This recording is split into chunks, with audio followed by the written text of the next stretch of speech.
by Supervisor Janet Williams from Criminal Records Section. Would y'all please stand?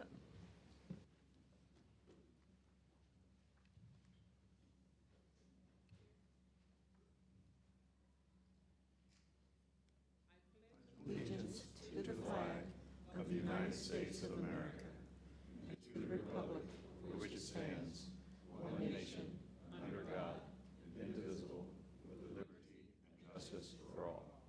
Thank you. And our invocation is done by Chaplain John McCain. Thank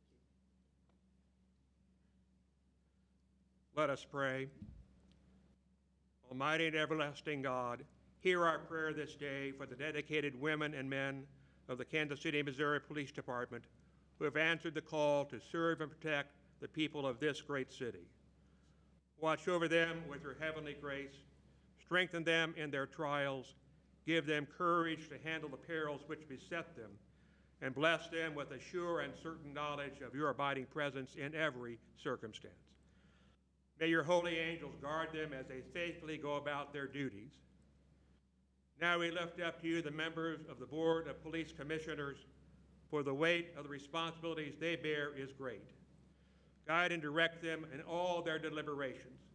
Bless them with profound wisdom to perceive what is right, and grant them courage to pursue it. May their decisions always promote the common good and the welfare of all your people, in accordance with your just and holy will. All this we pray in your most holy name. Amen. Thank you, Chaplain. You may be seated.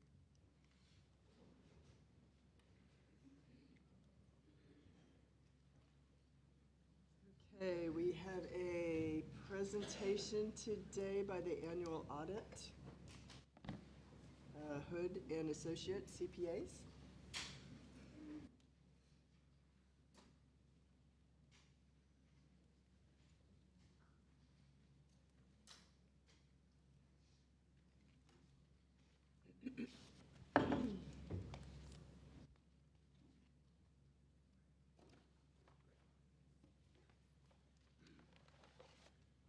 Good morning.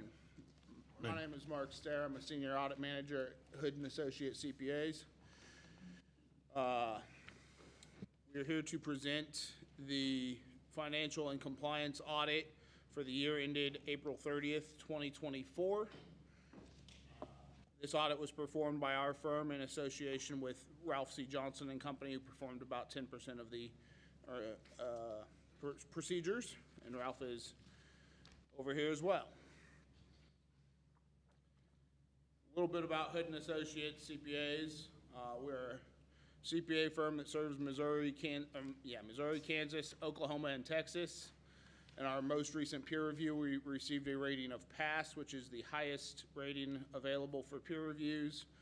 And our firm is a member of the American Institute of Certified Public Accountants, the AICPA Government Audit Quality Center.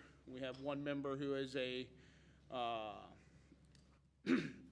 member of the Government Finance Officers Association Special Review Committee, and we are licensed in all 4 states in which we practice: Missouri, Kansas, Oklahoma, and Texas.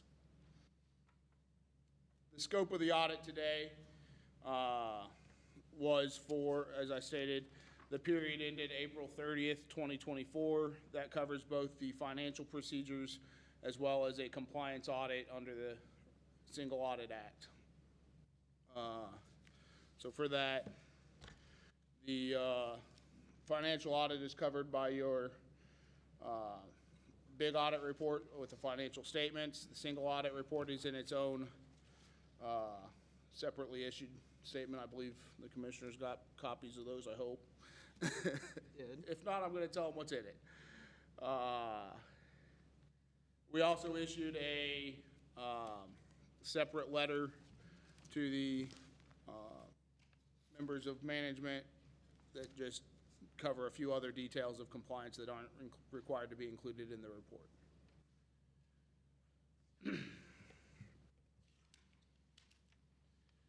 So the management responsibilities for this audit are basically to provide us with, or to prepare and provide us with financial statements that are in accordance with the generally accepted accounting principles in the United States of America. They should be following the laws and regulations applicable to their department. They should be ensuring that the financial information is reliable and properly reported, as well as designing a system of internal controls which helps achieve that goal. And then they are also responsible for the selection and application of accounting principles for the fair presentation of the financial statements, the schedule of expenditures of federal awards, and all accompanying information in conformity with accounting principles generally accepted in the United States of America. The auditor responsibilities are to conduct our audit in accordance with standards generally accepted in the United States of America, or GAS as it's often referred to,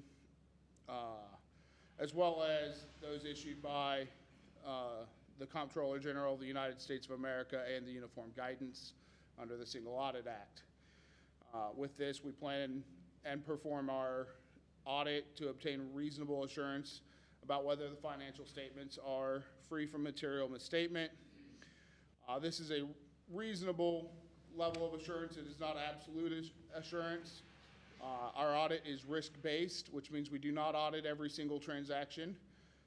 So there is still a possibility that misstatements could occur without being detected. Then we also issue, in accordance with the government auditing standards, a financial reporting and compliance report that covers your guys' compliance with laws and regulations, as well as internal controls. The Auditing Standards Board of America, of the American Institute of Certified Public Accountants, recommends that we communicate the following information. Much of this is kind of covered by notes, which start at page 18 of the financial report. The financials start at page 12 of that report. The first item is illegal acts, and none came to our attention as a result of performing our audit procedures, so we do not have any to report in the illegal acts category. Changes in significant accounting principles. The department implemented the GASB statement number 96, which is subscription-based information technology arrangements, also known as SBITA. This is similar to the leases standard that they implemented last year. There is a note about that on both, it's included both in note 1 on page 18 and note 8 on page 28 is specifically about the SBITA information. There was one SBITA recognized this year. And then the third thing is any difficulties that we occur with management in conducting our audit, and we're happy to report that we did not incur any difficulties with management. And we also received full cooperation with the providing books and records that we needed to complete our audit, so we're happy about that. Financial and compliance audit addresses 3 basic questions. So this is going to be talking about that big one here, and that is, the 3 questions are there financial statements free of material misstatements?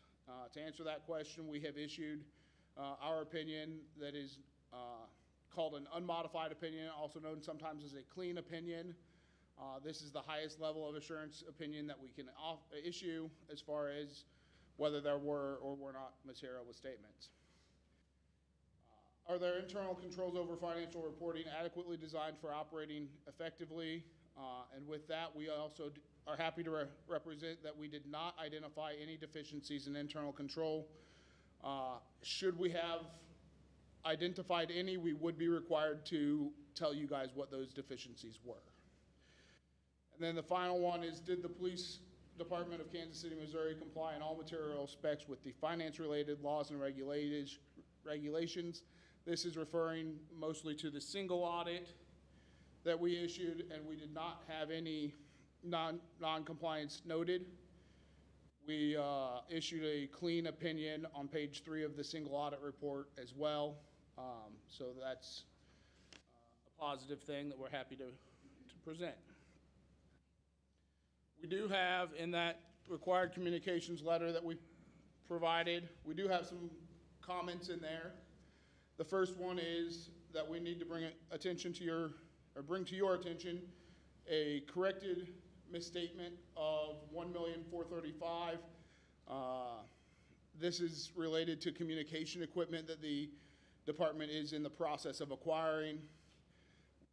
Somewhat related to that, or related to the same project, there was a misstatement of basically $3,009,000 that is related to the CAD portion of that purchase. And the way they got recorded originally was to be presented as a prepaid, or not as a prepaid, but they actually were a prepaid item. And so we just made a quick adjustment to put those back to the way they should be for presenting with GAAP. And like I said, management has already made that, both of those adjustments.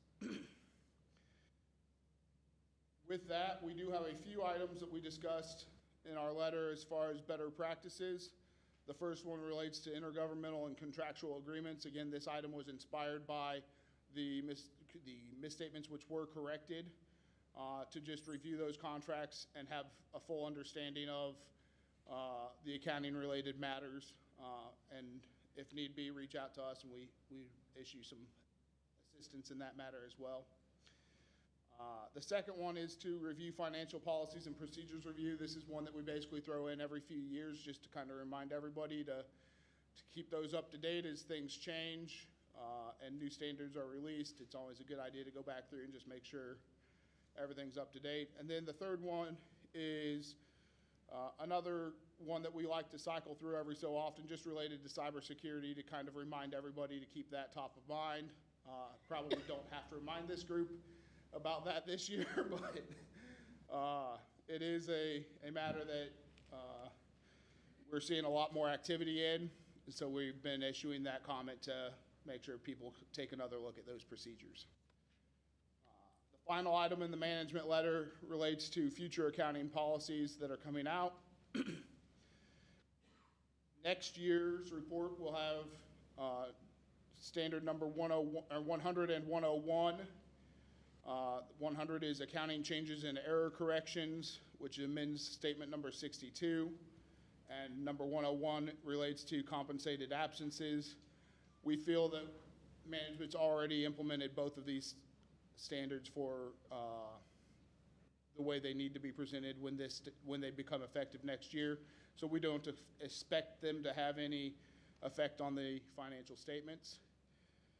The third one is number 102, risk disclosures. That one is effective in 2026, or the period ended 2026 anyways. And that is just needs to be reviewed at this point to make sure the city feels that they are heading towards the right direction for implementation. And then the next one is effective for the period ended 2027, which is the financial, number 103, the financial reporting model improvement. Again, at this point, management should just have it on their radar to make sure that they're aware of what needs to change so they can work to make those changes over the next couple of years. All of the management responses to each of these items has been included in that letter, and we did not have any issues with the responses provided.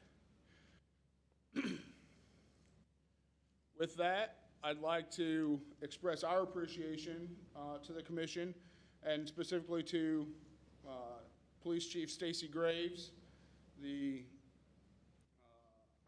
Deputy Chief Derek McCollum, Major Josh Heinen, Captain Ben Caldwell, Operations Supervisor Margaret Harmon and her staff as well, for all of the assistance and allowing us to perform this audit in such an effective way. We always enjoy the audits that go really well and that we get good cooperation from people, so we wanted to make sure we commend them on their assistance this year. With that, I'll open it up to any questions. Thank you for that, and we're always excited to hear we've passed with flying colors and have done well. I think we do a great job at that, so thank you. Any questions? Madam President, I'd just like to make a comment. The audit committee met with the auditors and management team prior to this meeting, and I would just like to commend the management team for the phenomenal year-over-year work in making certain that we pass with flying colors and the great partnership with our auditing team. So,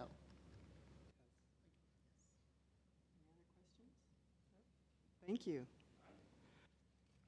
Appreciate your time. And before we go on, I just realized I had a little piece of paper next to my introduction of Janet Williams that, Janet, if you don't mind standing a minute, she's retiring after 29 years of service.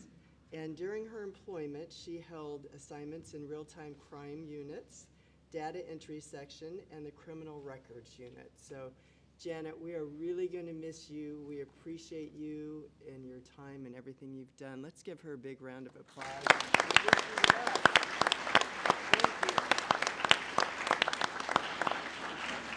Thank you. And also, Meryl, in the back, you have a couple interns. Can you all stand? And we'd like to welcome you and thank you for being part of our intern program. We really appreciate you, and hopefully you'll come on board with us when you're done. So, thank you. Give them a round of applause.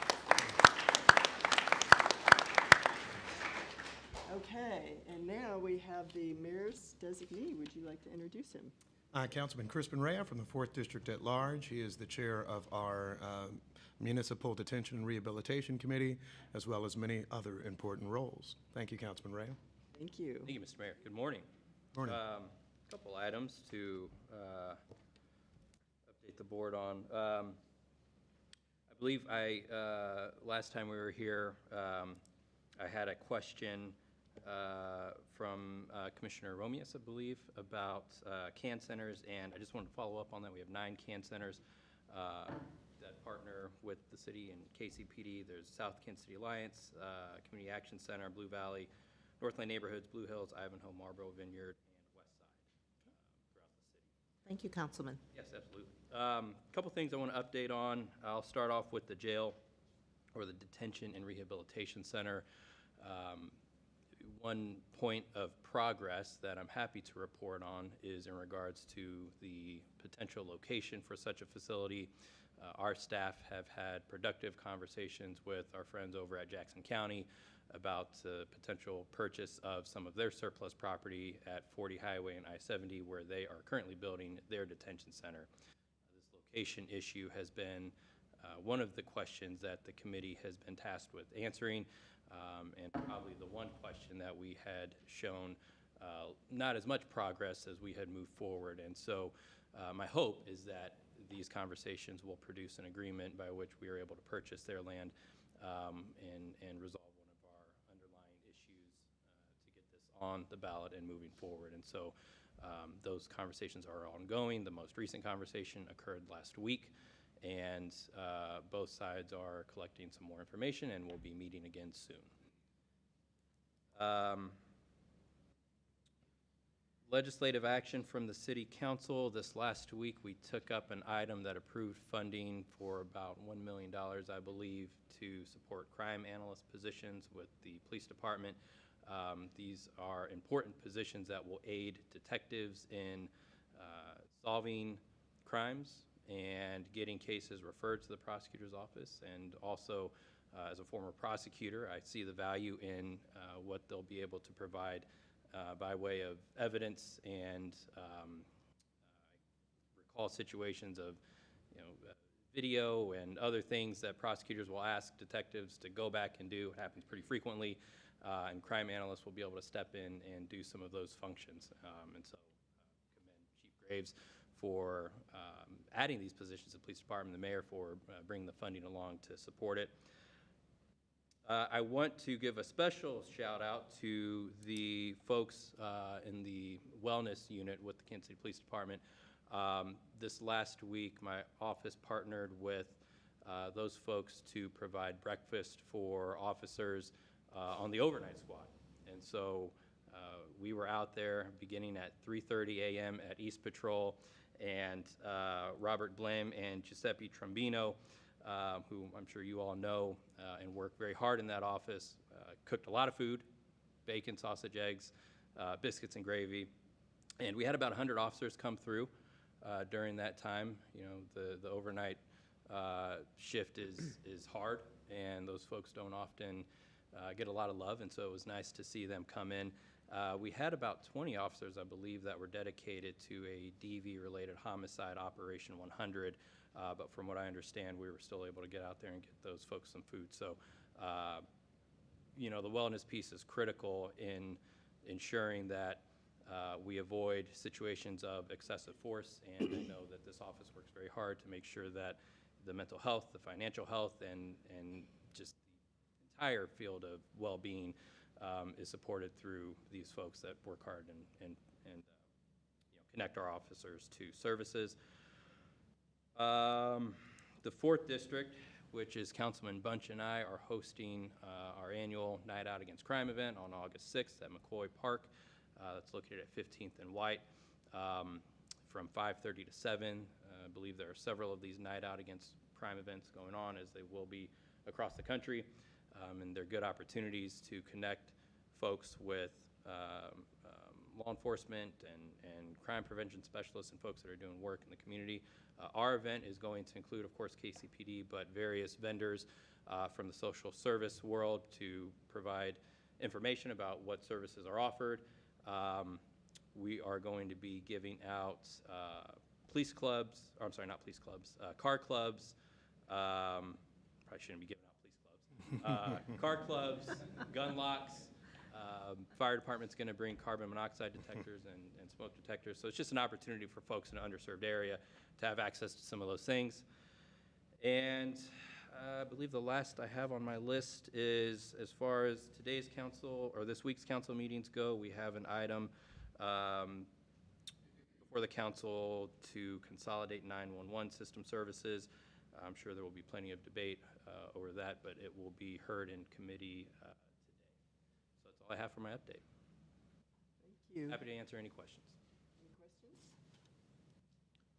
In terms of the detention center, what kind of time frame are we on with all of this? For renewal of public safety sales tax, our next options are November and April. And of course, to get on the ballot, we have to have language approved and passed by the city council well before those two options. But those two dates are what we are targeting to get something on the ballot either in November or in April. What about the number of beds for such a facility? Has that been determined? The recommendation from the consultants came back at 247.1. What I have discussed with council colleagues is a 250-bed facility. I think there will be a consensus around that number.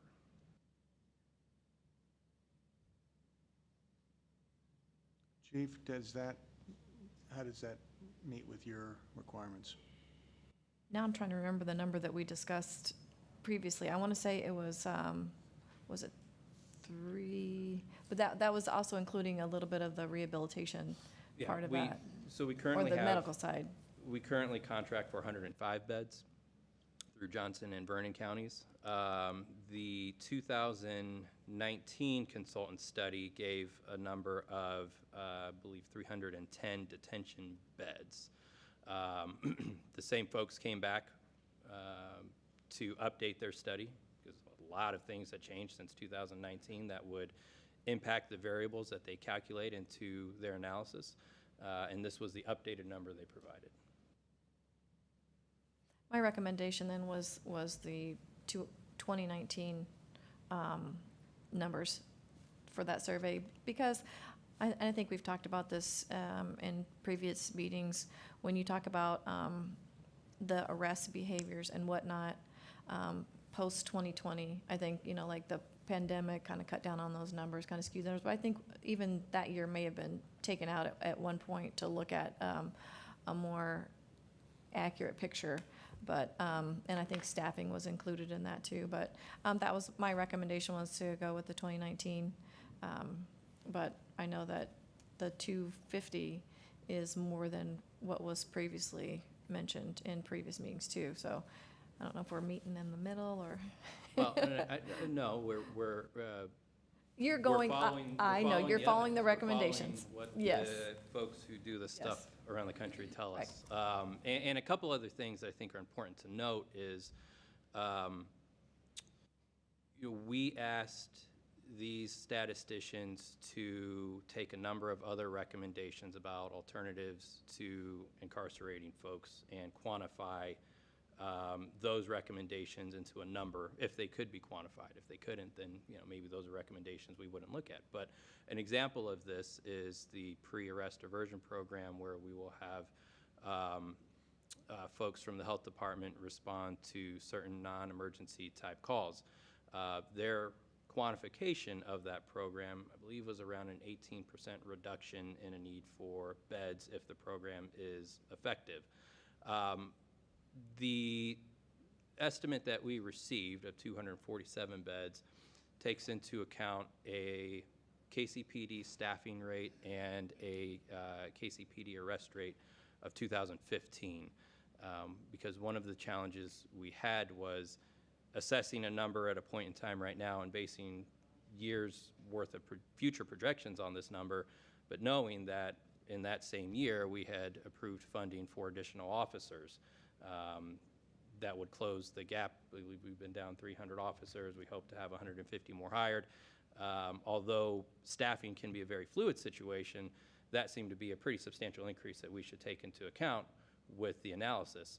And so what that recommendation takes into account is a 2015 arrest rate and staffing rate, and I believe that was around the last time we were fully staffed, or what you would maybe describe as fully staffed. And so, to the chief's point, this number includes what I would expect to be, a KCPD arresting at that rate and staffed at that rate, but also alternatives and programs that we've asked them to quantify so that we know the facility we're building is right-sized. It is the best number, most scientific number for our community. Is the building being designed and engineered such that if these numbers prove inadequate, it can be expanded without too much trouble?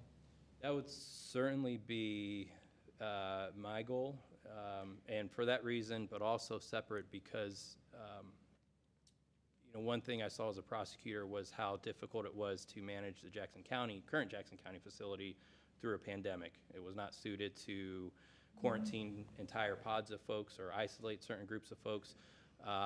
And so my hope would be that we build a little larger space in so that we can meet those needs, or if there is a need for growth down the road. But at the end of the day, these facilities are very, very expensive, and we're going to have to justify every decision we make to the voters.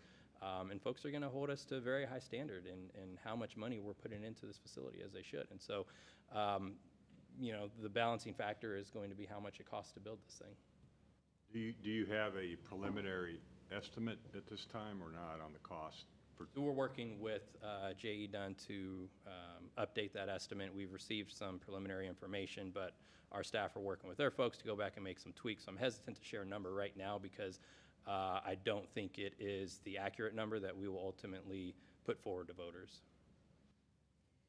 Is there some joint planning? Will there be connectivity between our facility and the county facility, or will they be standalone? Or as of the conversations we've had, they will be separate and standalone facilities, adjacent. However, I do think there will be an opportunity to share services, whether it's laundry or meal stuff or other social services beyond that. That's not necessarily been a topic of the conversation, but they will be separate facilities with the potential to share services. And I know one of the things that we discussed about the jail in the past was perhaps doing another floor and not finishing it out, so then we could have that for future growth as well. And I know, like David said, you guys are looking into the growth, but we're talking today's numbers, actually, 2019 numbers. And I know you're bringing in today's as well. but the city is growing, we are booming. We will continue to do that, and the more we staff up, you know, we're hoping that we'll be able to keep up with it again with the jails. So that might be something that alternatively we do look at, you know, another floor and then finishing it out later. One of the variables of the forensic analysis, and this is a similar formula that, you know, these folks, not just the consultants we hired, but folks in this business use across the country. One of the important variables is population growth. And I believe they estimated over the coming decades, our population will grow between 10 and 11%. There are some folks that think we will grow at a higher percentage. That would be great if we did for everyone. But the analysis does include a long-term population projection because what they're trying to understand is the long-term bed need, and you can't do that without knowing what your long-term population projection is going to be. So that's built into the analysis. I wouldn't expect it to be substantially off, but again, I do think you know, it would be wise to build us a little bit of stretching room in the facility. Now, whether the voters will agree with that, whether the rest of the council will agree with that, that's a conversation we need to continue to have. Right, it just seems cheaper to do it now than have to figure it out later in the future. And there's also the possibility that we necessarily don't build the space into the facility, but that we have more land available to expand the facility between 18 to 23 acres. And I think there are many design decisions that could be made that would provide space in terms of land that could accommodate an expansion and would be, you know, arguably more affordable than just building excess space that maybe we'll use, but according to the analysis, maybe won't. Great. Well, thank you. Any other questions? No? Thank you. All right, thank you all. And want to thank Commissioner Whitaker for showing up to the police breakfast last week. Bright and early, he was there with us, I think around 5 a.m., having breakfast and meeting officers, so thank you. I enjoy know those folks mid-morning appreciate meetings. it. If I could, just on the jail conversation, just to answer your question that was directed specifically towards me. We've had conversations. I know that there's been a lot of surveys. I don't want to say a lot, but at least like 3 that have been done probably in the past 10 years with regard to this project. And in some of those presentations, even before this council session, we presented to the board. We had Captain Martinez, who was the commander over our detention unit, present to the Board of Police Commissioners. I can provide you that information that was presented then. And you and I have also discussed in here in this venue about the caution from me as a police chief of like our arrest numbers or our staffing, just because we are facing a critical staffing shortage. So I'm glad that that's already being built into the conversation. All in all, I just want to make sure that if someone is harming someone in Kansas City, that there are some consequences for that. Obviously, this is a good step forward. I look forward to it being on the ballot here in like 6 months or so. I appreciate your work on this project, and I also appreciate your openness to listening to the responsibility that I have in my position of my thoughts on what we need in a city jail, rehabilitation, detention center. In addition to that, I will say, I just want for the board, I really appreciate the dialogue that we have with the city council. I feel like we are connected more than we have before, and especially you, Councilman Rhea. I've seen you at a lot of events, police-related, but I'm telling you, the overnight shift was really thankful, because sometimes I think, nobody comes out at 3 o'clock in the morning to make a hot breakfast. It wasn't just donuts, like it was sausage, biscuits and gravy, so thank you so much for that gesture. It was well-received, and it was appreciated, so thank you very much for that. Yes, thank you. We really appreciate your updates and working hard with us to make this happen. And as president of this board, I know it's very important for us to get this jail happening and signed off. And my goal is, before I'm stepping down from my role, is to have it in writing and happening. So let's do what we can on our end and working together to make that happen. Appreciate that. Understood. And yeah, I can assure you that, the mayor and I and folks in his office and committee members have been having these conversations on almost a weekly basis. There is a lot of movement happening. We are making positive steps forward. And my hope is that we get something on the ballot on one of these next two options. Well, thank you. We appreciate that. Madam Chair, if I may, just briefly, and I commend the councilman on this, what is noted is that we continue to work together, and I think this is to the chief's point, in that positive public conversation. At a certain point, our taxpayers and our voters get to opine on their support or not of something like this. In other issues, recently, they have perhaps disagreed with leadership in some areas, so we are trying to make sure there is a broad conversation, that all of the work is done, and that everybody's singing from the same sheet of music. I think that's why particularly recent discussions with Jackson County and others in saying this is where we can all agree and the work that's been done will be very helpful in it. One other thing, somewhat totally jail unrelated, although this helps us, I think, apprehend those who have committed harms. Councilman Rea noted at the beginning of his comments our council passage of an ordinance relating to crime analysts. I believe we thank the Police Foundation and others for support in connection with that as well. I would encourage, as we're kind of orienting new board members, a visit to Harsifal, the Heart of America Regional Crime FL, is, I think, a very worthwhile endeavor.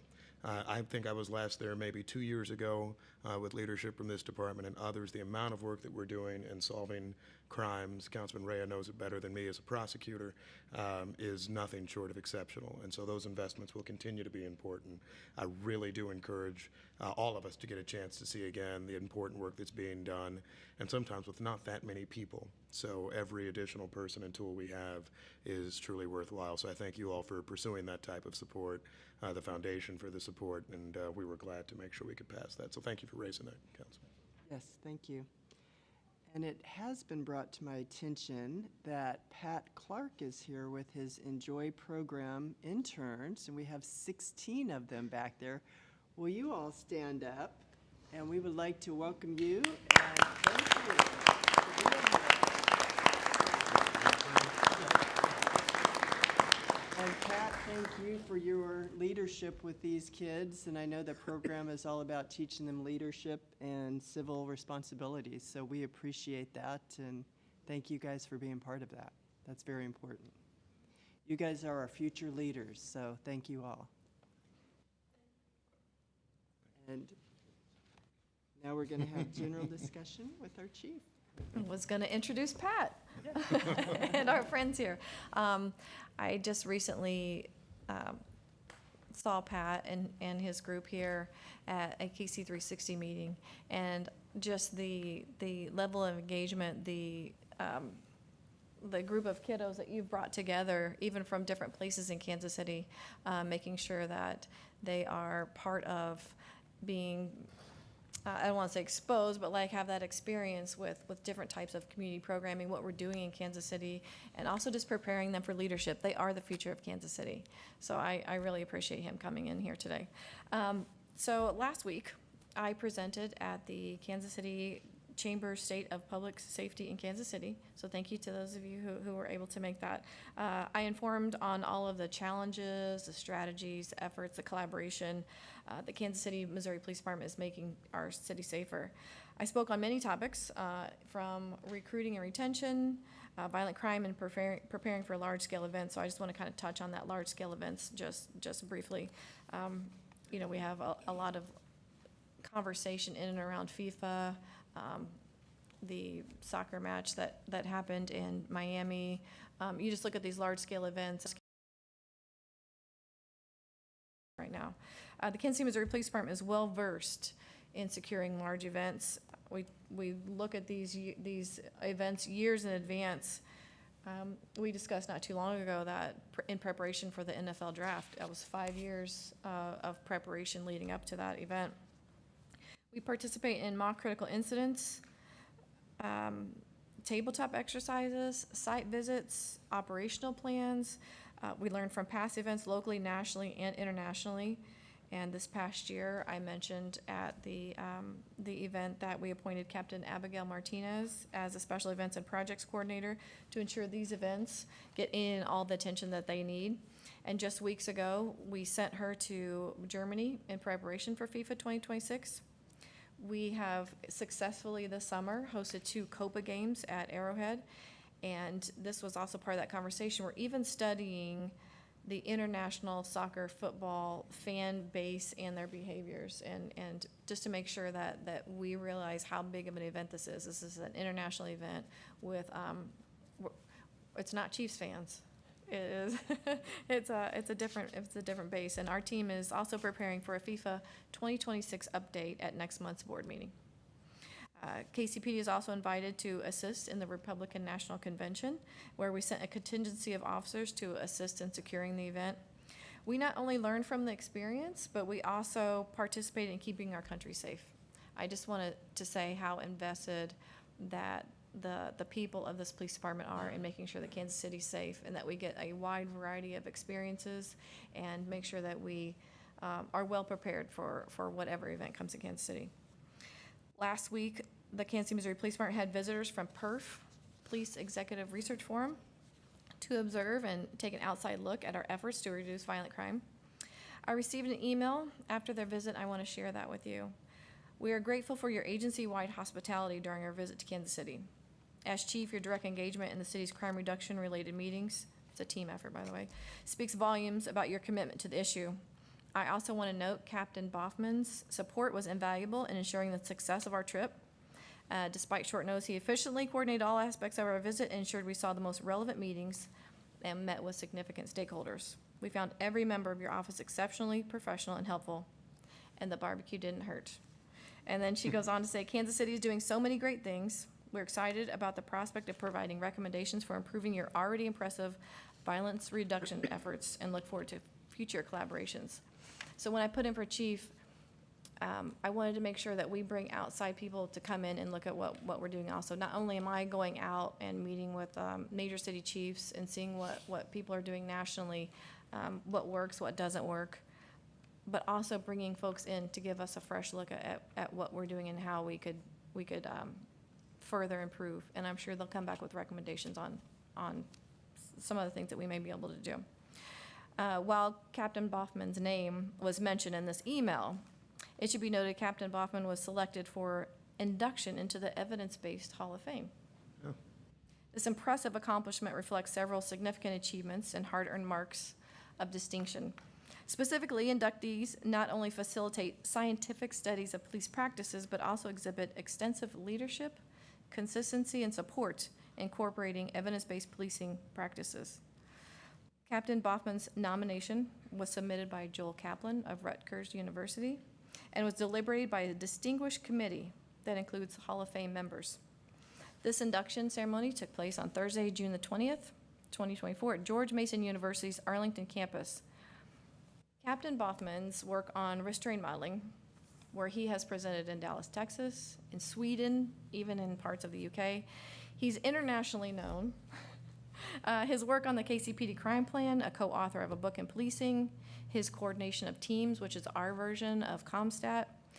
The list of his efforts and accomplishments are too much for today's acknowledgement, but KCPD is a better organization because of his contributions. And as a small token of my appreciation, I'd like to present Captain Boffman with the Chief's coin today. Thank you.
Thank you.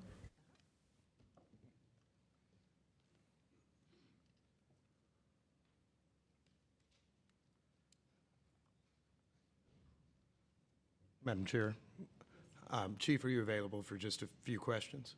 Please.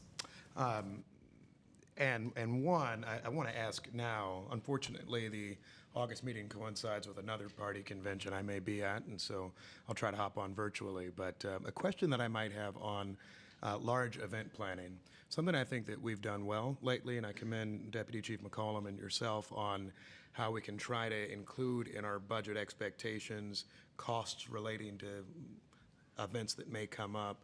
And this is actually just more of a statement. As we work with the World Cup folks, I hope they will advise us as to how many they're looking, how many officers, the amount of resources, so that years in advance we might be able to plan out rather than, as has happened to us in the past, people saying we need, half your police department in a week or two. And it's usually better than that. Don't get me wrong, but usually. But that would be appreciated and something that I think that some of us are really concerned about and want to make sure is addressed. I think another issue, and I know your traffic folks work very hard, and so this is more to our venues. I feel like our venues perhaps used to hire more either off-duty or other kind of traffic directing resources, and it just seems anecdotally, being either at Arrowhead Stadium, CPKC, some of our larger concerts and others, you're not seeing some of the same work before that is always being done from that side of things. How do we compel them to make sure that for those who do need to hire more off-duty or handle more things, rather than just leaving it to us and our on-duty staff to address it, they're doing more with it? Because I've heard more constituent complaints over time relating to that. On the funding portion of that, we just met yesterday. I was just briefed on the most recent update with our planning process for FIFA, and part of that, the budget was discussed. With regard to let's just say the ins and outs of traffic, let's say at Arrowhead, we have I'm not, maybe you could speak to this, Joe. I don't think that our plan has changed. That's something that our traffic division does. The ins and outs is what we call it. But how could we compel them? Is it better for me to just yell at them? That never works. Is it better to? look, Because I think. we can work on that. And we deal with this sometimes where, actually all around the city, it's not just big events, where people think they can pull off events with no off-duty hired, and then the rest of us in the public deal with it, and then they're calling for on-duty resources when really they should have planned ahead. And I assume with World Cup, we'll have that figured out. I would just like to make sure all the others are doing that sufficiently as well. Yeah, sometimes when permits are provided, there is a minimum amount of officers that you need for that, and sometimes, or volunteers, and sometimes there are times where volunteers don't show up. So I would say that if anything, if those who approve the permits could work close with our traffic division to make sure that we don't have 2 events on one day, to make sure that we have enough officers to provide to make sure that that's a safe event. Do we tend to, and the we here would be, does the Public Works Department typically have traffic division or a law enforcement representative in their discussions with that? Wants to talk? So, I'm not sure I was. It's been a few years since I've been over there, but the chief is exactly right. It had to do with the permitting. And so if there's a major event, pick the location, they had to submit their plan to the city when they got their permit, and then they had to agree to provide X amount of off-duty, X amount of traffic, all of those things. I don't know where that's at anymore. I haven't been over the city in a long time, but I think that's something that we should check into and I do believe it still resides under Public Works, I think. But I think that's something you could probably ask. You probably ask Michael and see if they're doing that. But we used to always have to have and there used to always be a safety plan, I believe, attached to their event as well. And then we always had the liaison at the time would always look at their safety plan and get approval before they issued that permit. So it's on the city side, actually. And background, and Colonel Niemeyer knows this probably better than me, A lot of things relate to 2020. I think we just stopped requiring permits for a little while, or There was a stoppage, and I think that's probably, I don't know that the city ever went back to it, but there was a stoppage in that. Because, I mean, if you think back when we used to have, there was an event that we used to have down at Hy-Vee Arena. They had, like, I didn't know this until I worked in the city, you have to have a permit to have a Ferris wheel. Well, they didn't have one. The city had to go down and check it. We checked the city checks those type of things. Well, they also didn't have a safety plan, so they had to put that together overnight. So those are the kinds of things that kind of went away during COVID, and I don't know if they were ever brought back. thank you. Thank you, Chief. Thank you. Any other questions for the chief? Maybe just one follow-up. It occurred when you were talking about collaboration, you're out and visiting with others, and we're inviting others in. Perf came in. And maybe you're going to tell me, wait till next month when we get the update on the World Cup planning. But there are other cities that are also planning at the same time. That just seems like an opportunity to collaborate more with what their plans are going to be and sharing information and approaches with World Cup. Yeah, we are, and including, because, you know, some of the World Cup or FIFA 2026 footprint is on the Kansas City region, because it's also stretching into Kansas, but we had that conversation, and even specifically about funding. Well, what are other cities in the United States doing about funding? We've got a little bit of a word about what's going on in Canada and Mexico, where they're getting some federal funding, but, you know, yeah, we are having those conversations. Even how many hotels, like all of the things. It's a lot. We got it. Imagine. Do you know, sorry to take another bite at the apple, do you know if the 15 million, so the budgeting so far and things that Colonel McCollum and I talk about all the time, the city of Kansas City and our taxpayers have contributed $15 million directly to the World Cup. The state of Missouri is, I think, in for roughly $65 million. So far, the state of Kansas is at $28 million, and Johnson County, Kansas is at $1.5 million. Someone who cares about Kansas City tax dollars would say, well, that's a lot, and we would hope that a lot of it comes to help support law enforcement and other purposes we have. Have they shared with you any plan or expectation that some of the World Cup total funds will go to help support costs for the Kansas City Police Department, or is that something we haven't been to yet? The Kansas funding? Some of that would. I guess all of them is, Okay. if they want to just spend our 15 million we've appropriated and put it back into KCPD, I welcome that. I don't know if they will, but have they shared formula plans or anything? I think that's still under discussion. That's some of the questions I had yesterday when we talked about it. So there's going to be a new person that's heading that. I believe I have a meeting on my calendar, and we're going to discuss some of those, like, baseline questions that we have. Yeah. Sure. There we go. Yes, we've submitted what we believe it would cost for personnel to the Sports Commission. I've got to tell you, though, we also factored in drawing in outside agencies to help, and I think that's going to be a huge uphill battle there. But we're still in communication with the Sports Commission to figure out how we can do that, because we can't do it alone, not for that time span. So it's taking some work, but we're all over it. Are they suggesting, for example, our duty is to secure a fan fest for 5 or 6 weeks or something of that? 45 days. I don't know if the Fan Fest lasts 45 days, but there's so much involved in this, because you have Fan Fest. I think we originally were like hoping to get 3 games. We have 6. Yeah. One of them's a quarterfinal. You have the base camps where some of the teams are going to stay in and around Kansas City, Kansas, I would assume, and all the practice facilities. So there's a lot of moving parts, and I'm sure there's going to be a lot of events that pop up. We discuss all kinds of things that come to the city outside of just the matches. There's the team escorts. It's just a lot. But that's part of the need that we are absolutely going to be asking some outside agencies. We've discussed that. We are putting together some potential operation plans at various locations just to see exactly how many officers we are going to need. That's how detailed we're getting in this 2 years out. That way we're not only making the ask to outside agencies, but also looking at how that affects what the budget's going to be or needs to be, in making that ask. Any other questions? Okay. Move on to Investigation Bureau. Deputy Chief Niemeyer. Good morning. My items are located under tab A in your book, but you can follow along on the slideshow. We've already discussed this. This is already in my presentation, but it's already been discussed a little bit this morning, but it's about the investigative analysts and what is happening with them.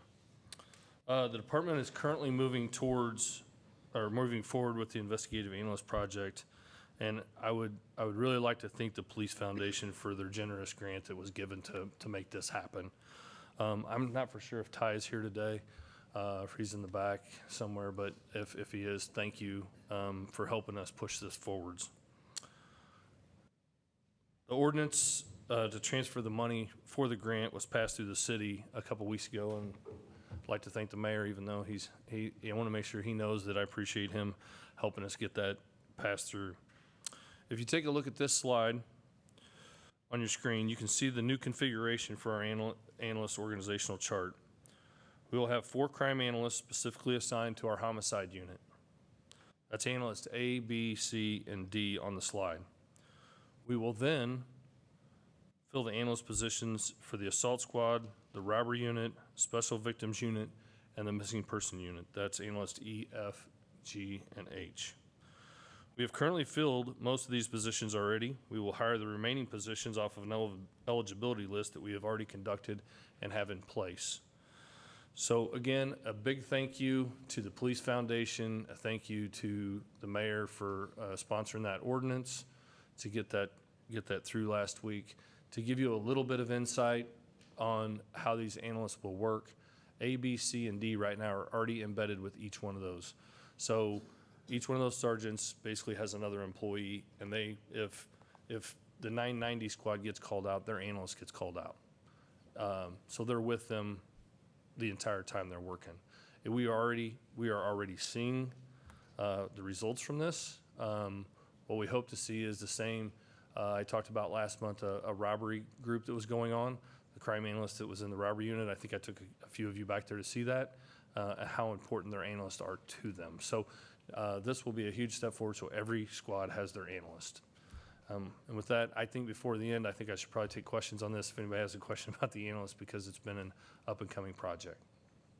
Yes, and I was one of those that went back there and got to see that firsthand, and thank you, because I know everything was happening, and a lot was discovered and was taken care of. So it was neat to see that team working together and for you guys to have your analysts right there helping. So that was very impressive.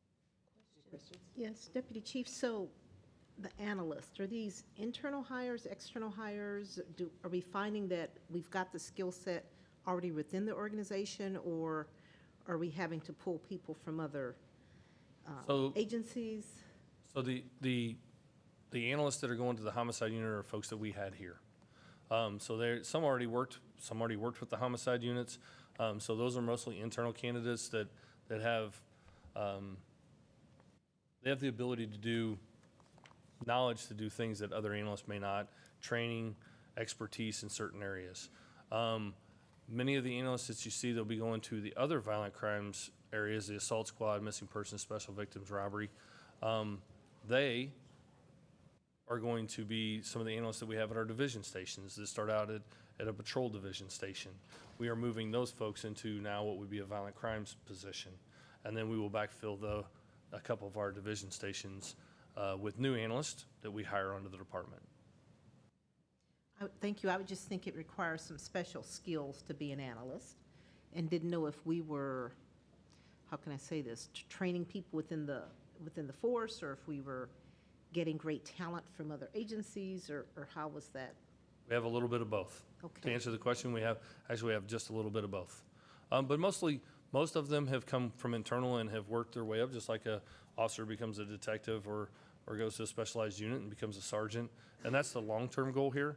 The long-term goal is that we will be able to provide, that's the look of the future, is to have analysts with all of our different investigative elements. So it really is kind of a force multiplier when you have an analyst to work while the detectives are on a scene. You have an analyst that is back looking at city cameras, looking at footage. They get information, we get information on a suspect. They can immediately be providing that information immediate to the detective that's working on it. So we've done a good job, and we also want to do a better job of giving them career opportunities too into the future. So that's what we're looking to do.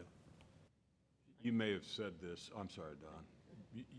The funding question, going forward, what percentage, is the foundation committed? I thought you used the word grant.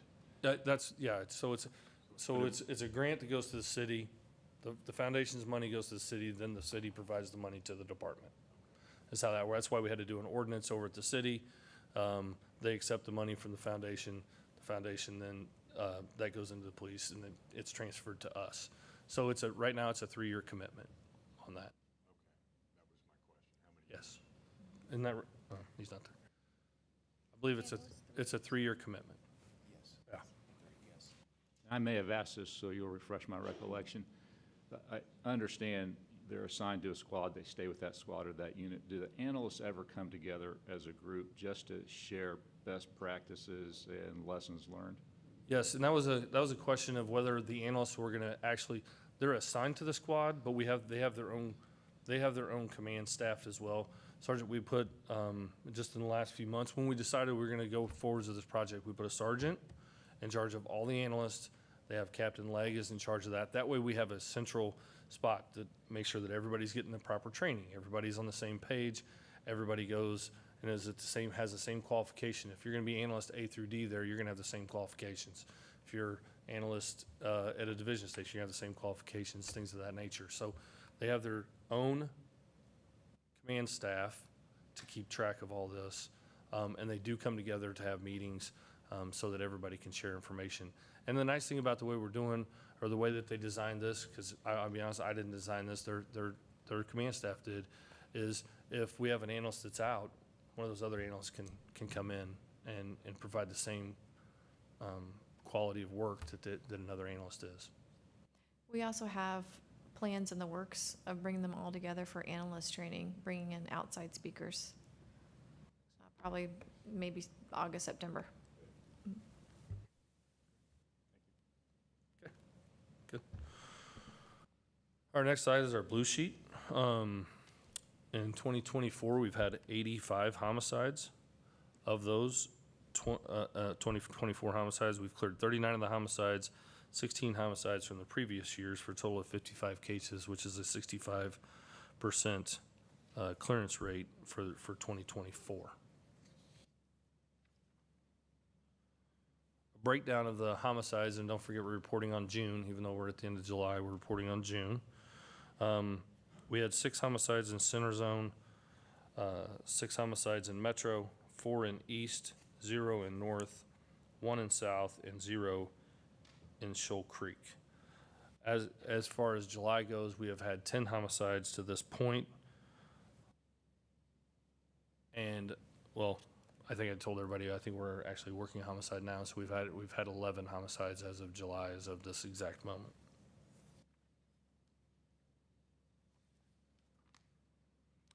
Our non-fatal shooting comparison report. This is as of July the 25th. We had 349 non-fatal shootings compared to 278 in 2023. That's a 26% increase compared to last year. In June, we had 52 non-fatal shooting victims as compared to 44. So compared to last year, we had an 18% increase over last year.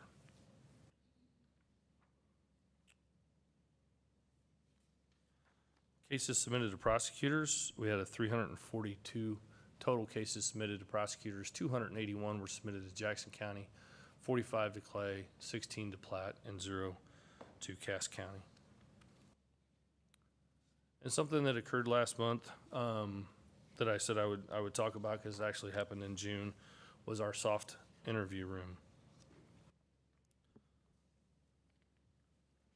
So first I'd like Sergeant, and again, here's Doug Niemeyer, They have no idea this is coming, but I'd like Sergeant Tiffany Davis and Eric Oldham to please stand.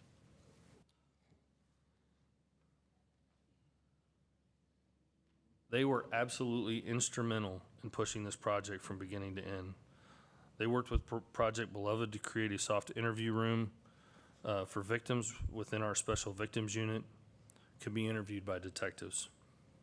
As you can see by the pictures, this room will make conducting these interviews much easier.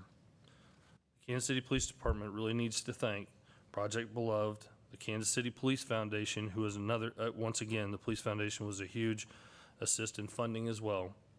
Our building operations unit, under Mike Arndt and his employees who helped, as you saw in the first picture, help change this room as well. Again, a very special thanks to Sergeant Davis and Sergeant Oldham for working with all these groups, everyone, to make this project a success. I would encourage each and every one of you and anyone else who'd like more information on the room to contact them personally. I'd also like to say that just this weekend, I had discussions with the Police Foundation. I know there's been discussions before, but if this room is as much of a success as we believe it's going to be, I think the Police Foundation may fund a second room. So we will see where that goes. But again, I want to thank Sergeant Oldham and Sergeant Davis for making this happen.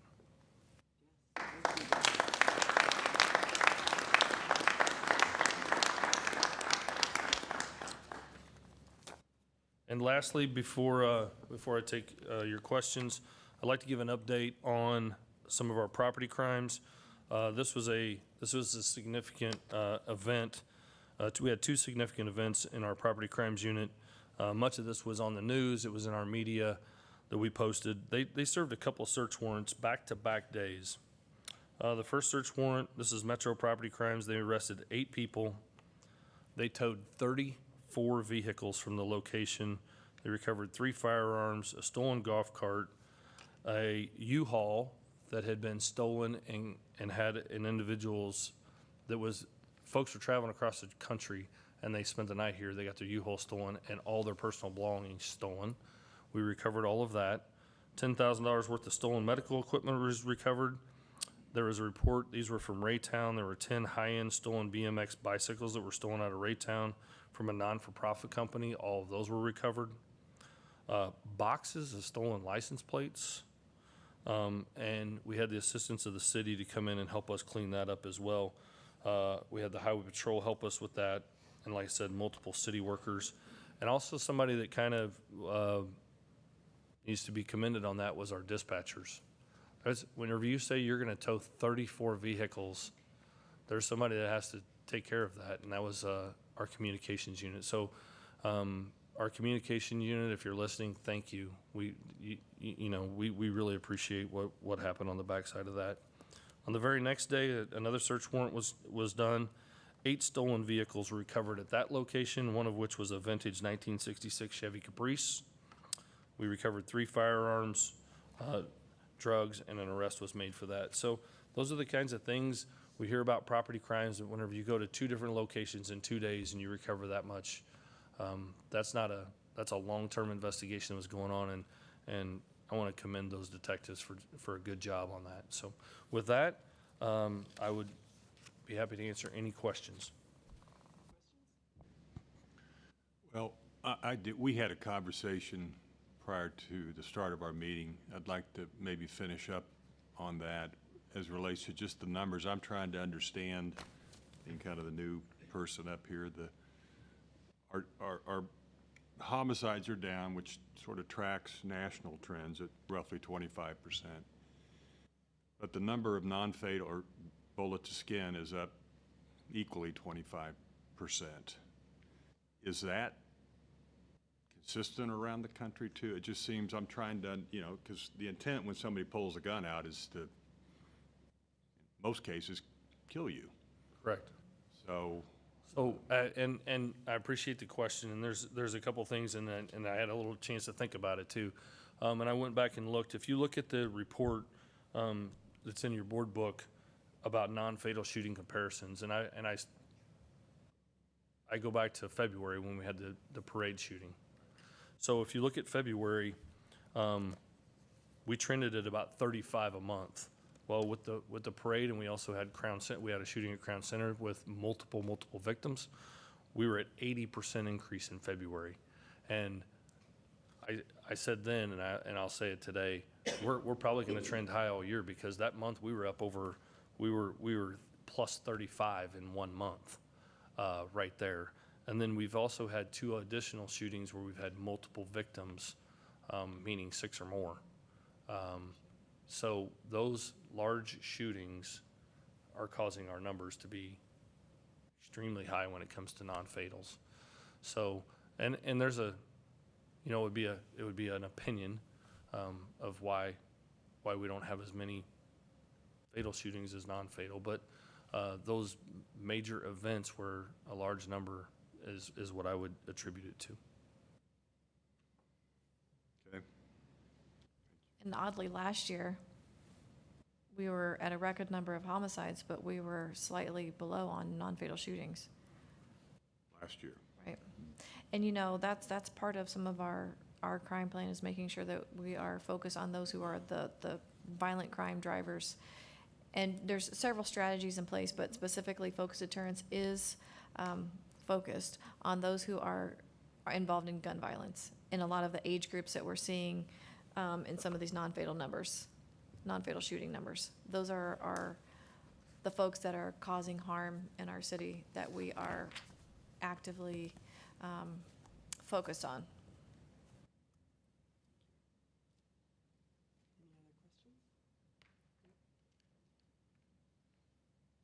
Well, and along those shootings, I know one thing that I've seen in the shoot reviews is a lot of times you have somebody that just drives by and shoots, and then before you know it, everybody's shooting because they think they're getting shot at. Is a lot of that in these numbers too, would you say, as far as the numbers, As you know, in shoot review, every case is different. Right. We've had videos of, I can think of the one that's on Independence Avenue. A shot goes off, and then, you know, I will just tell you, we've had multiple locations where we've picked up 50, 75, 100 shell casings at a shooting scene, and one shot goes off, and then the next thing you know, you have 5, 6, 7 shooters, which turns into multiple victims. I think obviously the most obvious one is the parade. We all have seen the video. We've all seen it. One person decided to pull a trigger, and that caused others. So, you know, I don't have the answer for it. We're working towards it. I think as the chief stated, we have a crime plan. We have a mission that we're on to stop it. So the positive side, we're down on homicides. And I think that's, you know, these two numbers are what a lot of people look at. Like they think that's the only thing that's around violent crime. But as I discussed last month, you know, you have to take into account our robberies, our other crimes that drive towards this. You know, we talk about, I preach every board meeting about property crimes, stolen autos. The chief and I just met this morning about where does someone start in their career of crime. A lot of times it starts in a stolen auto. And we look at juveniles and where these juveniles start. I can show you juvenile records that have 5, 10 stolen autos that progress to a shooting. I'll give you the example. This month, we just had a homicide you'll hear about for the July report. We had a homicide up north that started as a stolen auto. I think we've been in shoot review. We've talked about, we've had 4 or 5 stolen autos that have turned into shootings in the last month. So, you know, those are things that you quantify in a bullet to skin, but the reality, it was a stolen auto that turned into a shooting. So we have to look at all those kinds of things when it comes to different scenarios. Well, and I think you just read my mind because you just answered what I was going to ask you. But what I would be interested in seeing is if we could get a percentage of how many juveniles, percentage-wise, are involved in this, because I think this really ties in again to that jail and holding them accountable, so we stop this from happening and we stop them from being career criminals. Because right now, once they get away with it, as you're saying, it keeps getting escalated, and then now there's getting a hold of guns, and it's becoming a problem. So if you could work on a percentage of that with juveniles, I would like to know that. Sure. And thank you for all your work on that. Any other questions? Okay, was that it? All right, Patrol Bureau, Deputy Chief Maven. Morning, Commissioners. Morning.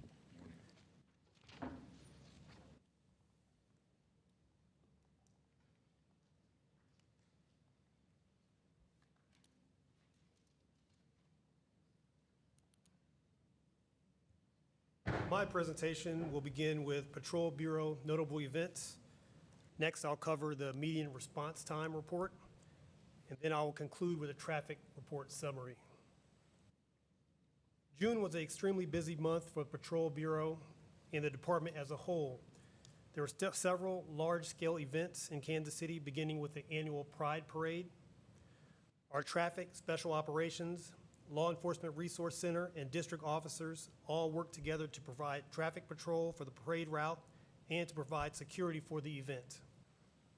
At the same time, the Community Engagement Division performed similar duties at the Family Fun Fest at Linwood and Prospect, organized by Ron Hunt.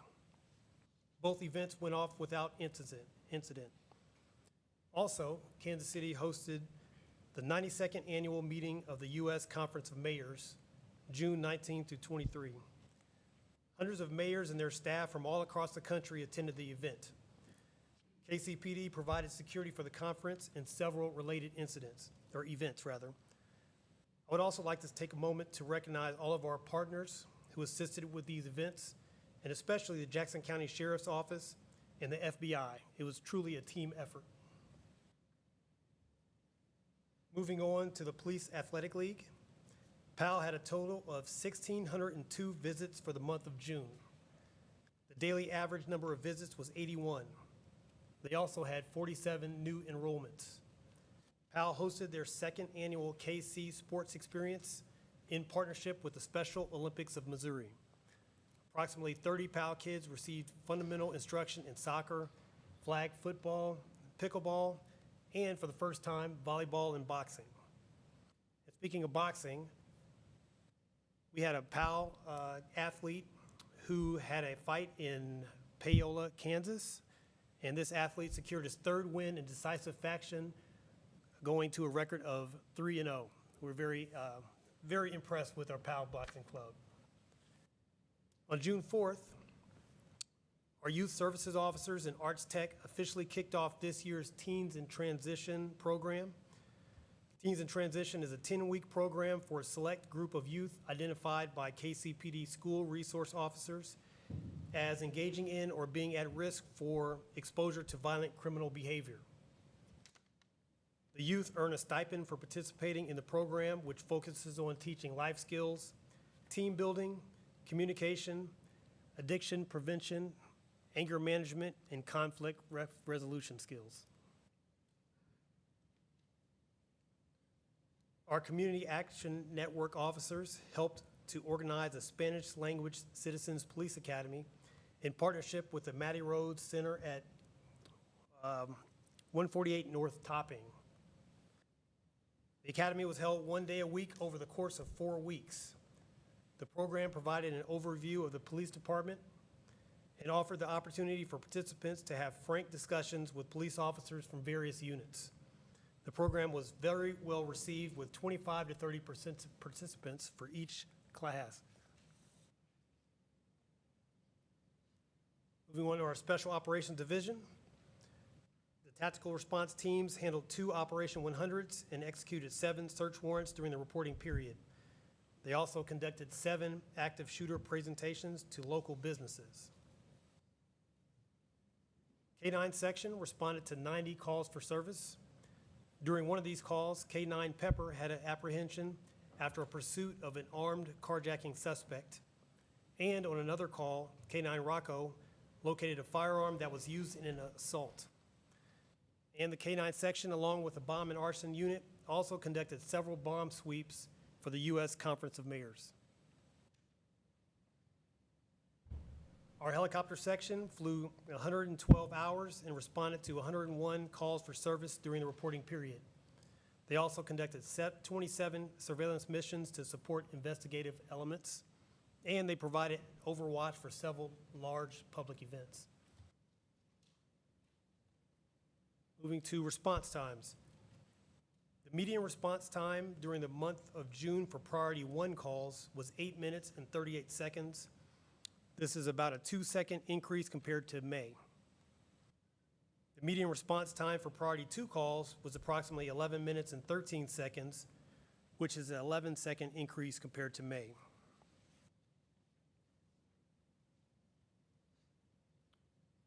Our traffic report. The Traffic Investigation Unit responded to 5 fatality crashes during the month of June.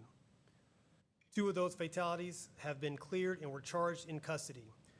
The other 3 crashes have been solved, and case files will be presented upon completion of the investigation. Also, 4 fatality crashes from previous months were cleared during the reporting period. From the beginning of the year through the end of June, there were a total of 44 fatal car crashes with 49 people killed, compared to the end of June 2023, where there had been 36 fatal crashes with 40 people killed. Our DUI section conducted 10 Wolfpack operations in June with a combined total of 128 traffic stops. They issued 158 tickets and made 41 DUI arrests. There were an additional 69 DUI arrests not associated with Wolfpacks during the month, bringing the department total to 110 in June, up from 108 in May. Our traffic enforcement section continues to be extremely busy as well. In addition to blocking traffic for parades, sporting events, runs, and crime scenes, they also respond to the entertainment districts on weekends to assist with traffic-related issues. On top of all this, they still conduct traffic enforcements on our highways and city streets. For example, on June 14, from 6 a.m. to midnight, they conducted an aggressive driving and road rage enforcement operation, along with Missouri Highway Patrol and the Clay County Sheriff's Department.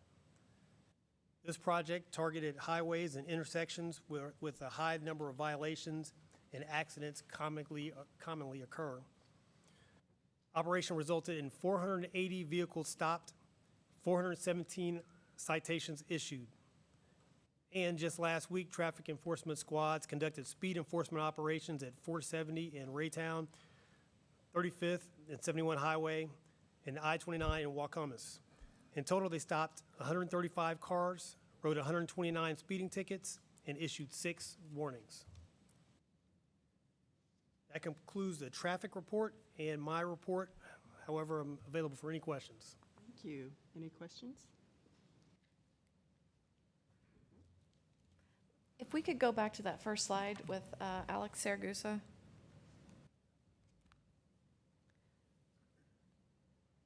So Alex Saragusa, right there to your left, was awarded the LGBT plus Mid-America Chamber of Commerce Award.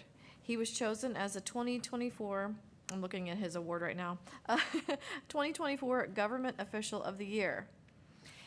Officer Saragusa has led a lot of different initiatives, bringing people together, training people on tourniquets in various places like venues, restaurants, and has really done a lot of outreach in the community. And I just want to take this second to appreciate him and acknowledge the fact that he got that award outside of the Kansas City, Missouri Police Department, just as a reflection of all that he's doing. So I just want to take that moment to recognize that. Thank you. Thank you. Yes, and is he here today? Don, the June 14th operation that you referenced, how much planning, and is that a month in advance, 45 days to pull that off when you coordinate with other agencies? I'm just curious. I can't speak specifically to that one, but it depends. we'll have street racing enforcement operations with Kansas City, Kansas, and usually that'll be maybe 3 weeks out. Certain times of the year, we know that we're going to have operations, and so, you know, we can back that up a month, but we can turn around and do planning within the week if need be. So it varies on the specific operation. You can, a week, if you had to, you can. Yeah, sometimes there's been times where we get information that there's gonna be a large-scale, gathering of street racers or motorcycles, and we can mobilize quick if we need to. So some of those is maybe not necessarily with outside agencies, but sometimes we can. I mean, I think when we see a problem and we see it coming, if we're notified, late notice, we'll just pull together and mobilize as fast as we can. And the traffic division are masters at planning. And so, you know, if I found out information that was going to be a large operation tomorrow, we could put something together.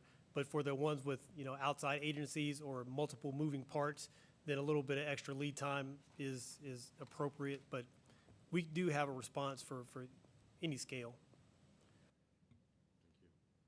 Thank you. Okay, Administration Bureau. And it looks like we have Major Haley here today. Thank you for being here. And Deputy Chief Ortiz is he in Washington? Pardon me? Deputy Chief Luis Ortiz is at the FBI National That's what I Academy. thought. Good. Well, welcome. Thank you very much. Good morning, Commissioners. I'm Major Haley. My information will be under tab C. We look at current department strength. As of May 31st, law enforcement strength was at 1,086. We also had 41 police officer candidates and 524 professional staff members. Looking at law enforcement hiring numbers, in the process for possible eligibility, we have 48, pending candidates, 6, and we have a pool of 25 laterals and possible rehires. Looking at the communication hiring numbers, in June, there was 1 new hire.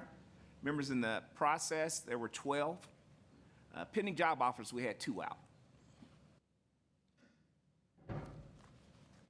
Law enforcement testing dates, August 28th, September 26th, October 19th. I would like to say we just had one on Saturday, the 27th of July, and it was incredible. And what made it incredible was the number of people that showed up. We had 62 people sign up and 52 showed up. Why that's incredible, for the year and a half that I've been here in HR, we've never had that many people show up before. A lot of credit goes to the employment unit with the increased number of recruiters getting the word out. Also, it'd be remiss not to mention people have heard about the raises as well. So it was a great number. The room was full. They were sitting almost elbow to elbow. We had to space them out for testing. Great feeling. If that continues, we'll probably have to look at opening a second room in the future. So I just wanted to send that shout out about that. Good job to the employment unit. They did an excellent job getting people out. In case anybody's wondering, we are still hiring. We have jobs in parking control, looking for mechanics, desk clerks, call takers, dispatchers. With our detention staffing, I think we've made some headway. So please, if you're interested, still apply, but we've made some good headway there in terms of staffing there. The wellness unit is working with the chaplains. They had the chaplains do a tour of the police department, so they went through various units, went to the communications unit, went to the investigations bureau. They went to the academy. As you can see, that's one of our chaplains. He's working with the beanbag shotgun at the range, so they did shoot the beanbag. They also went to the driving course, had a great time. And this was something with Captain Smith and Supervisor Rob Lim. They want to make sure that chaplains are engaged and realize, hey, they're an intricate part of the team, so we brought them in just to do that, have that familiarity, and have that better understanding so they could serve our members better. So, good job, wellness unit.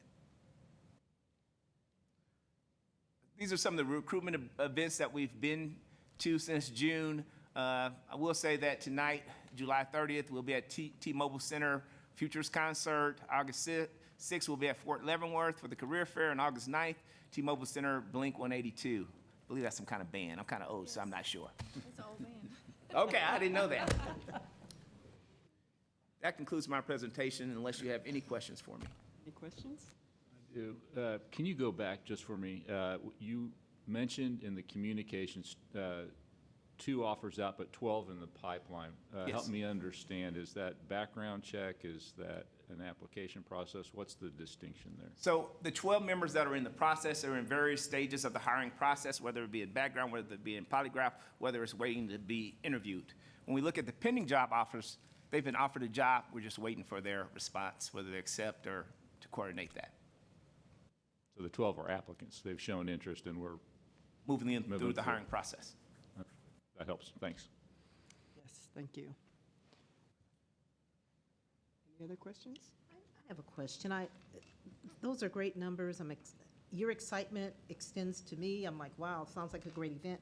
But share a little bit about churn with regard to people coming in, but then at some point deciding maybe it's not a fit for them, or maybe there's other issues.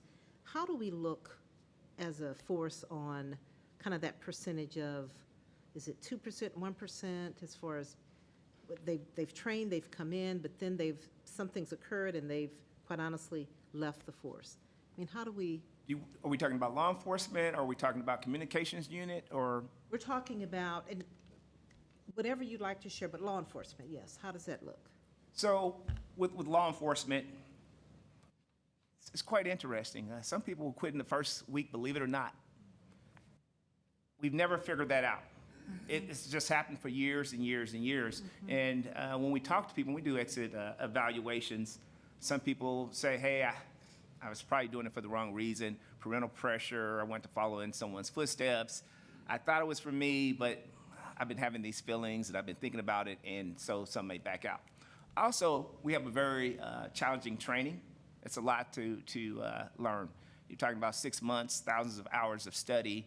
You have driving, you have range, you have defensive tactics, and for various reasons, you can find that it may not be for you. And we want them to find that out while they're in the academy before they get out on the streets and be involved in something. So that depends for various people. In terms of a percentage, I don't have that off the top of my head, but I can get that for you, that information. When you look at dispatch, that's another position where people think, hey, I'm interested in doing this dispatch job. I think when we see people with dispatch, from what I've seen through the interviews, people kind of feel like, I want to give it a try. I think I can do it. They might not be fully committed, and then they get in there and they see the challenges that dispatch face. People screaming on the phone, someone getting stabbed, shift work, kids in the background screaming they want to help. So these various pressures affect everyone differently, and also being able to manage so much at one time is a challenge, and people find that it's not for them. But I would have to look those numbers up to have the percentages. Thank you. It would just be interesting to know which of our units have a higher turnover rate. And of course, we do exit interviews to understand why and what are the challenges there, and is there something that we can do? But I understand what it's obviously one has one perception and then there's the reality of the job is another, and maybe they don't come together, so. But as we have success in pay raises, recruiting, getting people on board, I think it's also important to take a look at folks who are leaving out the door and why they are doing so. And in terms of people who sign up and graduate the academy and leave early, we're, have an FTO program, Field Training Officer Program. And during that program, we have engaged Dr. Jenny Prohaska to help build resiliency skills for these officers. So, that'll help them as they progress through that training, but also further along in their career. So we do recognize that that is an issue, and we're doing what we can to mitigate that. Thank you. I have a you. question. Are you done? I'm Done. sorry. Commissioner, done. So if you roll forward the number of graduates, and then as compared to the resignations that we'll see, retirements, et cetera, we're kind of treading water. Do you feel that with the increase in salaries that we might see, that will influence in a good way the number of staff that will stick around, if you will? And I know it's early, but I'm just, if you have an opinion on that. It is early, and I believe I've heard talk in the backgrounds at the at the cooler, shall we say, at the water cooler, people are staying, thinking about that in terms of the retirement. Hey, if I stayed an extra 2 years, that would impact it this way. So those conversations are definitely being had. And also when you have people come up into HR and they are considering retiring, that's been mentioned before too as well. So they are having, it is having that impact. Any other questions? Thank you. Okay, Executive Service Bureau, and that's Deputy Chief McCollum. Good morning, Commissioners. All items for the Executive Services Bureau are under tab D of your board book. Item A, budget transfers for fiscal year 2024-25. I request transferring the following appropriations within the General Fund, Parking Garage Fund, and Police Grants Fund. The General Fund transfer moves $90,000 from personal services to contractual services to pay for communications unit contractors who assist with answering 911 calls for service. The Parking Garage Fund transfer moves $300 from personal services to contractual services. The Police Grants Fund transfer moves $7,441 from personal services and $102,336 from capital outlay in the amounts of $11,020 to contractual services and $98,757 to commodities. The Police Grants Fund transfer adjusts appropriations to where they are needed now compared to when they were estimated in the fall of 2003 as the budget was being put together. Unless you have any questions, I recommend approval.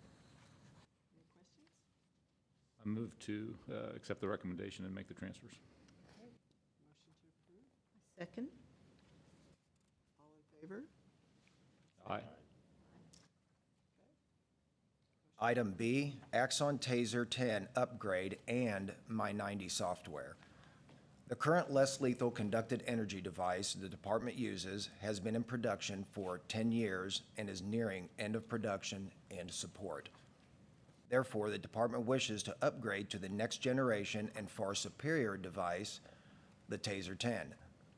Also, in 2023, the department entered into an agreement with Axon to collect and analyze anonymous data received from the community to assist the department with building trust, streamlining communication, and improving outcomes. The software used, known as My90, is proprietary to Axon. The total bundled cost of these two products is $3,624,106, divided equally over 5 years, and includes the maintenance of the department's interview room software and streaming server at no additional cost. This contract period is September 1st, 2024 through December 15th, 2029, and will cost the department $724,821.20 annually, with an average savings of $122,380.05 per year. That's a savings of over $647,000 over the life of the contract. Unless you have any questions, I recommend approval. Just to be clear, the savings is generated by entering into a 5-year agreement up front and locking in that price. And bundling with the My90 software and the interview room maintenance. Yes. I move to approve. Second? Any questions? Motion's approved. Oh, all in favor say aye. Aye. I'm just assuming it's approved. Item C, niche maintenance renewal. On September 15, 2015, the board approved the purchase of a record management system from Niche Technology Incorporated.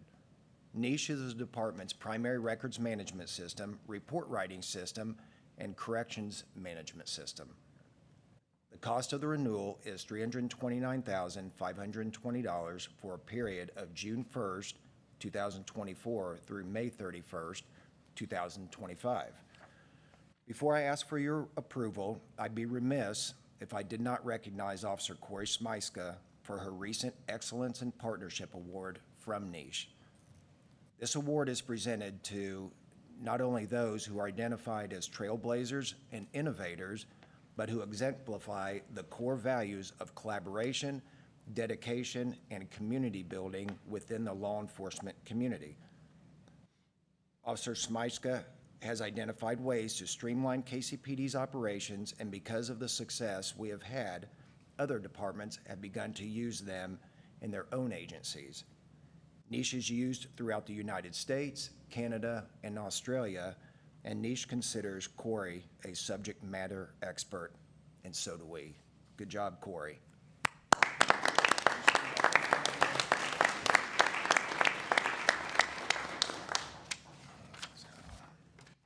Great job, thank you. So question, Nisha's RMS is specifically for police departments. Is that correct, or first responder agencies? Correct. Is that correct? Okay, with that, I move approval. Second. All in favor, say aye. Aye. Motion's approved. Item D, Microsoft Enterprise Agreement true-up. The Board of Police Commissioners, along with the City of Kansas City, have a joint enterprise agreement with Microsoft. This agreement affords the department the ability to provide our members with a software infrastructure that can maintain all users on the same versions of Microsoft software at a competitive price. The enterprise agreement is assessed once a year, and the renewal for the department's portion is $398,178.55. Unless you have any questions, I recommend approval to renew the department's Microsoft Enterprise Agreement with Insight Public Sector for $398,178.55. Any questions? Move to approve. Second? All in favor, say aye. Aye. Motion approved. Item E, Kansas City Transportation Authority MOU. The department recently received a memorandum of understanding from the Kansas City Area Transportation Authority in the amount of $742,400.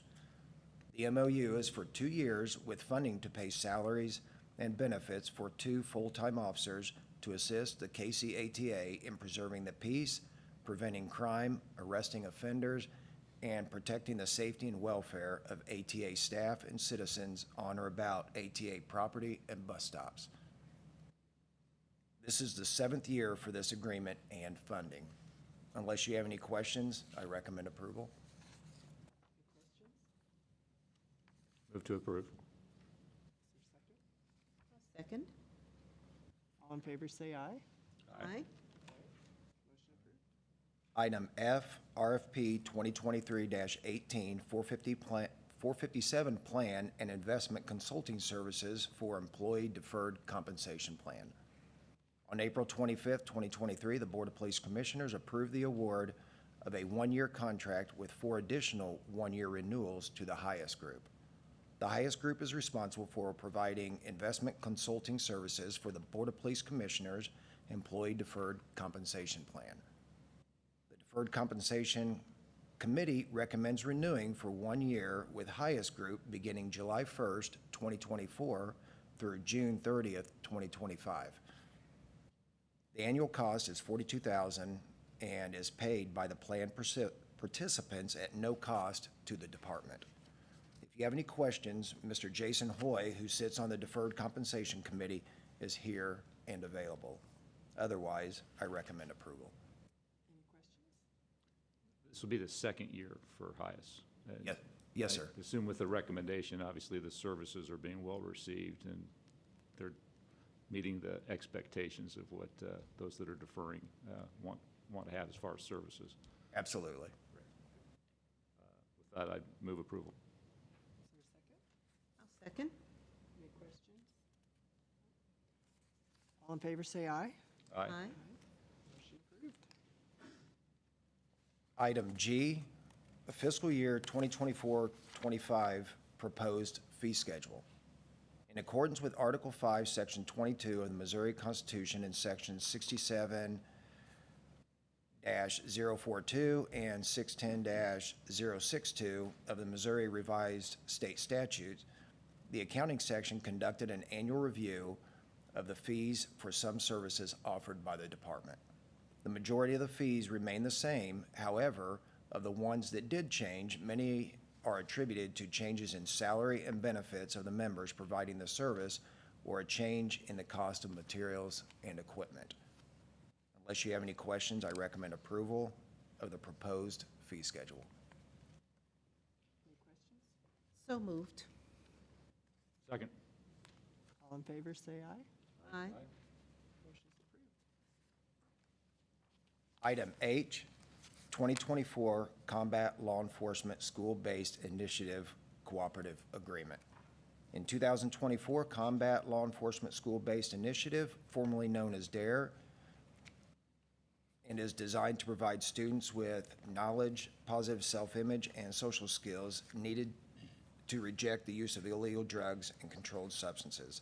Part of the Jackson County anti-drug tax is funded through the Combat Commission to the department to run a law enforcement-based initiative program in parts of Kansas City which lie in Jackson County. The award is in the amount of $225,000 and for the period of January 1st, 2024 through December 31st, 2024. This is the 27th year for this award. Unless you have any questions, I recommend approval. Any questions? Move to approve. All in favor, say aye. Aye. Item I, 2024 Motor Carrier Safety Assistance Program. The department recently received a contract from Missouri Department of Transportation for the Motor Carrier Safety Assistance Program in the amount of $1,437,568.60. This award is 95% federally funded at $1,365,690.17 with a 5% local match of $71,878.43. Funding from the grant will be used for personnel, overtime, equipment, travel, and training for the commercial vehicle inspection section within the traffic division. This is the 28th year of funding and for the period of July 1st, 2024 through June 30th, 2025. Unless you have any questions, I recommend approval. I move approval. Second. All in favor, say aye. Aye. Motion's been approved. Unless you have any questions, that completes my report.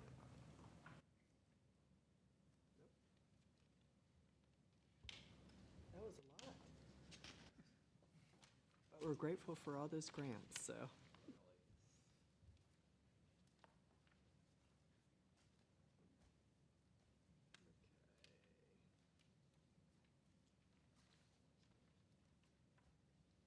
Chief's Office Executive Officer. Morning. Hey, Chief Young. Good morning. Only have one policy for you today, but this one is to rescind and not approve. We no longer use dragnet reports, so we don't need a policy for it. So if there are no questions, I recommend approval. Second. All in favor, say aye. Aye. Motion's been approved. Less policies are always good. Well, Pardon? in some cases, less Oh. policies, just like accepting money rather than sending out money is always good. Well, Derek takes up so much time, I try to squeeze mine down a little bit. please. Very nice of you. Okay, Office of General Counsel. Good morning, Commissioners. My report is under tab F in your board book. I have one item for your consideration today. Rosalind A. Wilson has appealed the private officer licensing unit's denial of her application for an unarmed private security license. On January 10th, 1996, Wilson was convicted of 13 felonies in Virginia Beach, Virginia, for forging and uttering. This is a crime that involves creating and altering documents with the intent to deceive. On July 1st, 2024, Wilson applied for an unarmed private security license. On July 9th, 2024, the private officer licensing unit denied this application, as Wilson's application was in contravention to the Code of State Regulations 17 CSR 10-2.050-3C, which states in part an applicant must not have been convicted of a felony, and 17 CSR 10-2.050-3D, which requires that an applicant must be of good moral character by having no convictions, an essential element of which is fraud, dishonesty, or other similar acts constituting moral turpitude. On July 22nd, 2024, Wilson appealed the denial of this license. If you have any questions, Manager Tammy Gallagher and I will try to answer them. Otherwise, the Private Officer Licensing Unit recommends upholding the denial of this application. Any questions? I have one question. I'm looking at the application. Did the applicant falsify their application and indicate they were not convicted of a felony? Not to my knowledge. Okay, I just see some crossing out here, as if it was yes, then it was a no, and, okay, thank you. Any questions? No? Yes, in reading this one, this was really a sad one because she was a product of domestic abuse, from what I understand, and her felonies were against trying to get out of the situation, writing checks and that. Right, and I know that, and my whole point is there are great agencies out there that help with this, and unfortunately, being a felon, we can't accept her for that reason, but we will take a vote on it to see how everybody feels. But I just want to say that's a very unfortunate thing, and it's a tough decision, and, you know, we hope in the future in any of these cases that people do rely on the agencies out there that are available to them to get the help they need. So, is there a motion to sustain? I move we sustain the recommendation. Second? All in favor, say aye. Aye. Motion's been sustained and approved. Thank you, Commissioners. The remainder of my report will be in closed session. Yes.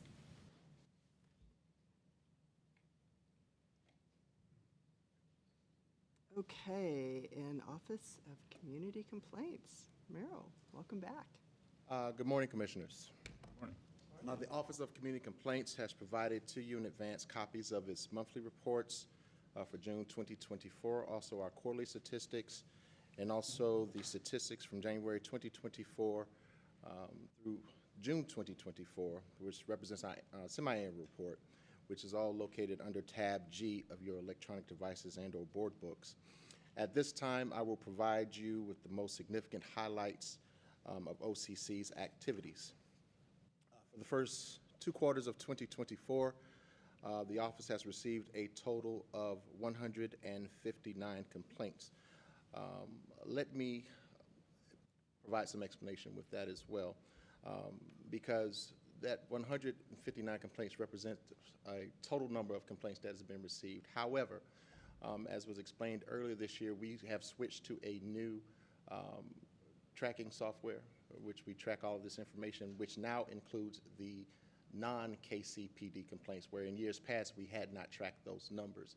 So in all actuality, there's only been 130 complaints actually filed against members of Kansas City, Missouri Police Department, as 29 of those were against individuals who were not a part of the department.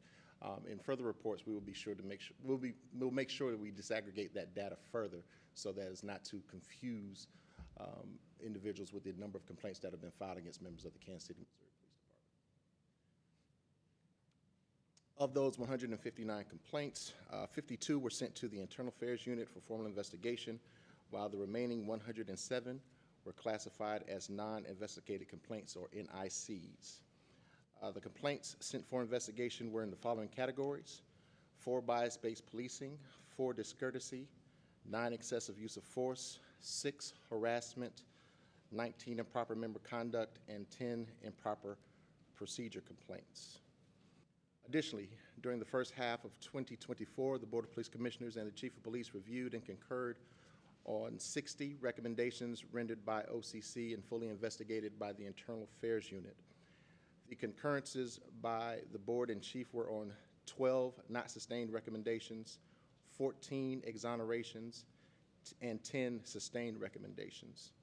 The Internal Affairs investigation of 24 other complaints during the reporting period were as follows: 9 administratively closed by the OCC, and another 15 that were closed due to non-cooperation by the complainant. And for for the edification of the parties present and also the viewership. Non-investigated complaints are those that are administratively closed prior to being sent to the Internal Affairs Unit. And these complaints represent those where the OCC does not have jurisdiction. These matters can be readily determined that there has not been a violation of established policy or procedure. Those instances where there is pending litigation or court procedures that might be compromised by intervention by the office. Instances where there's complainant anonymity, complaints that have not been timely filed and exceed the 180-day filing period, or third-party complaints where the third party did not have direct contact or knowledge of the situation involving a member of the Kansas City, Missouri Police Department. The 107 NICs were in the following categories. There were none for bias-based policing, 4 for discourtesy, 0 in the area of excessive use of force, 11 in the area of harassment, 15 for improper member conduct, and 48 for improper procedure. And again, 29 of those did not involve members of the Kansas City, Missouri Police Department. The dispositions of the NICs were as follows. 58 were administratively closed for not being a violation of policy procedure. 8 were closed due to non-cooperation, and 43 of those complaints were able to be resolved without formal investigation. At this time, this ends my statistical report. Are there any questions? Any questions? Maybe just a couple of follow-up. Thank you for the report. That's always very much appreciated. Those that I think you've told us in the past that are closed prior to investigation, that's through a mediation process or some conciliation where we allow the complaining party access and an ability to be heard. Is that, am I getting that? Some of them are. Some of them are. They can be resolved through the mediation or conciliation process. Some, we do just a preliminary review of the complaint, and we find that there has not been a violation of policy and procedure. And again, it's almost all inclusive, because a lot of those we're able to resolve without any further intervention, either providing of information, putting them in contact with the necessary element to answer some of their questions, things of that nature. Thank you. And then my second question, on those that are out of jurisdiction, do we direct them to where Absolutely. they can go to be heard? Absolutely. We do our very best to find the reviewing agency or body or individual who's responsible for handling those matters as well. Any I'd like other to note questions? I attended your retirement party last week for Johnny Ann Crawford, and that was a fun and let's say, exuberant event. So Absolutely. I think everybody had a good time. Absolutely. And we appreciate that. Just note that I don't know why I waited to the last day. On yesterday, I asked the staff to provide me just an update of all of the staff activities for the first half of the year. And I was overwhelmed with the amount of information that I received. So I will provide that information in a report for next month's board meeting so that you'll have a snapshot of all of the things outside of just complaint review that the staff has been involved in for the first 6 months or so. Also, to that end, as was alluded to by Mr. Kenner, on Saturday, July 27th, Senior Legal Analyst Johnny Ann Crawford retired from the Office of Community Complaints after 31 years of service. At the time of her retirement, she was the most tenured member of the staff. So we, in a sense, we're losing a wealth of institutional knowledge and experience, but we take solace and comfort in knowing that she is only a phone call away. Johnny was known in the community and very deeply involved in community activities, and would often use that skill set to help us resolve matters involving members of the department through her conflict resolution efforts. We will miss her infectious laugh, the empathetic way that she dealt with our complainants and also department members. We even had a couple of complainants drop by her going away party last week. Johnny was also the master of snacks. And so she made sure that we had more than enough snacks in the office. And she also made sure that any and all healthy eating New Year's resolutions were decimated by the Martin Luther King Jr. holiday. So we will truly miss that as well.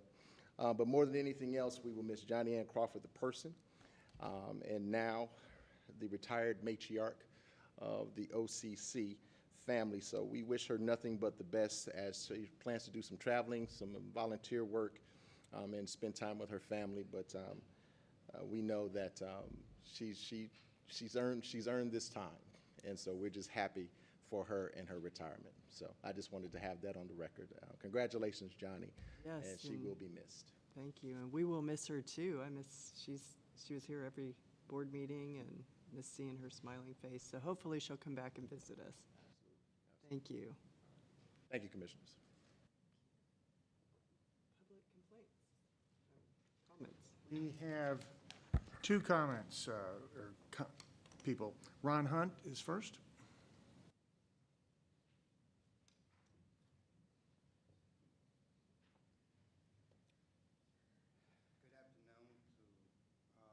Board President, the chief, her staff. I'm really proud of you guys and ladies. Real quick, I just want to say, you know, you have bad apples in every institution. So I don't want that to deter the officers from doing what you guys do on a daily basis. I'm happy with the community engagement department. Where's Corey? Yeah, she's back there. Major and her team, and Carter, everybody back there. I went out walking door to door with them on the prospect thing. So they did a good job. I'm really proud of my department. Chief, Deputy Chief, you're making a difference. You guys, you're making a difference. You may not realize it, but you're making a huge difference in our community. Second, you know, the prospect, the crime on prospect. I'm meeting with Don Maxwell and some of the, and Reverend Miles on putting together a strategy, and I think I talked to your chief about it, and I want you guys to support that. We're trying to do something in our community in terms of crime and violence, and Prospect has been neglected and ignored for decades. And so, Chief, under your leadership, I just, you know, want you to kind of focus on that. I'm gonna work with Maven. Maven got me into touch with Chris Young. Lastly, I invited a friend of mine. He has a program that he's been doing for 4 years out at Swope Park, and I really invited him. I want you to hear his little story right quick and what he's doing for kids. But overall, Chief, you have a good department. We're making a difference. They're making a difference. They're out there. That community engagement team is a blessing to our community. So thank you for implementing that and putting it together, okay? Thank you. Thank you, Ron. And thank you for everything you do in the community. Next is Dimitri Milligan.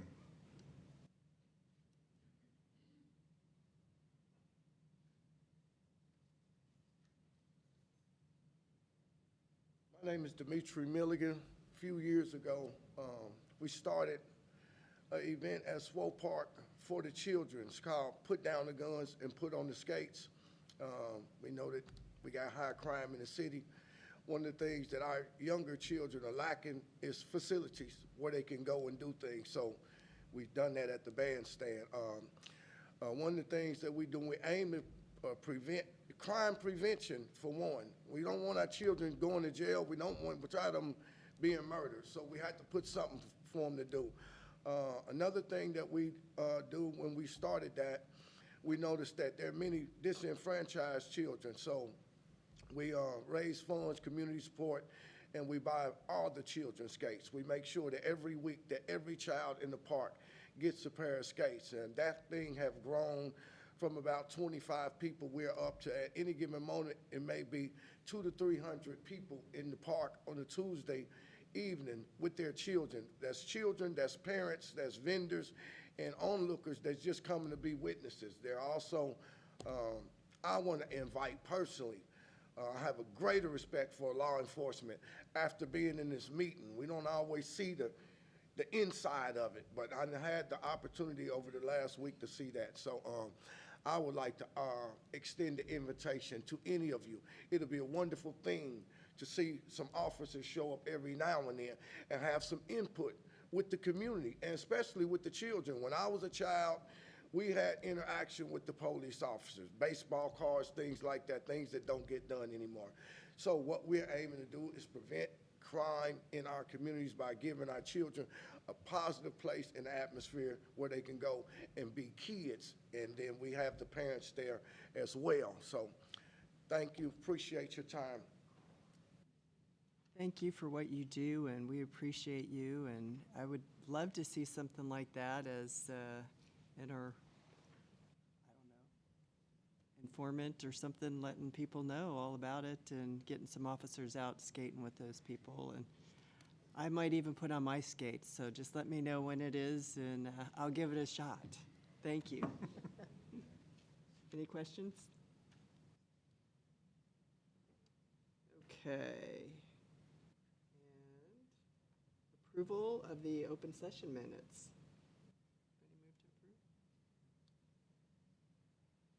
Move to approve. Can we take these both at one time, or do you Yes. want them separate? Move to approve the audit committee and the last board meeting minutes. A second. All in favor, say aye. Aye. Aye. Motion's been approved. Both motions. And David Kenner. Yes, I wanted to note that I attended the KC 360 meeting last Thursday. It was a great program. I learned about it at the Chamber of Commerce where the chief spoke and did a wonderful job. This is an excellent program that's being operated throughout the city, and I would encourage anybody else who's interested to attend as well. They have their weekly meetings on Thursday mornings over at Rockhurst. It's a great program. I'd also like to welcome Commissioner Elder. It's his first meeting, and hope you enjoy it as much as we all did. Thank you. Appreciate that.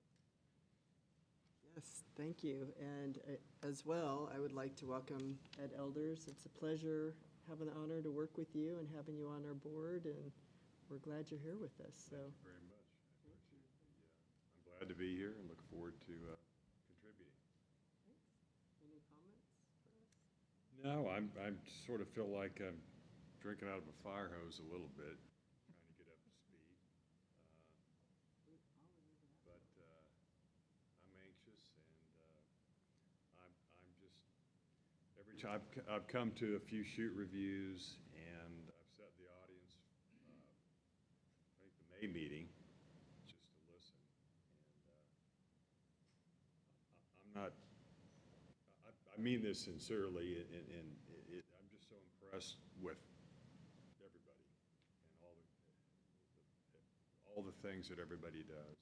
And coming from the foundation, I just have such a deep appreciation for what you all do every day. And we still got some work to do.